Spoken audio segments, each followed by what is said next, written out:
এই টেলিভিশনে নাটক সিনেমা দেখা হালাল না হারাম? জোরে বলেন। কিন্তু আমরা দেখতে পাই কি যে আরাম।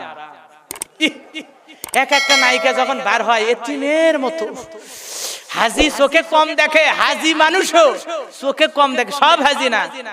ছেলে বলছে বাবা চোখের অবস্থা ভালো না, কে কয় পাওয়ার না কমে গেছে, বা এটা চশমা দে। এখন চাচা চশমা দিছে, এইকে চশমা নিয়ে যুবতী নাতনি কাছে নিয়ে, বেটার বউ কাছে নিয়ে খাটের উপর বসে নাটক দেখতেছে। সুবহানাল্লাহ। এরকম হাজি আছে না নাই? এখন ওই যুবতী নাতনি কাছে নিয়ে টেলিভিশন দেখতেছে, ওর মধ্যে যখন ওই সিরিয়ালের নায়িকা বের হয়েছে তখন বলে দোয়া করি রে, নায়িকাও যেরকম সুন্দর তুই সেরকম সুন্দর, দোয়া করি তুইও বড় হয় নায়িকা হবি। কে রে হাজি, তোর এই দোয়া করা কি উচিত হয়েছে?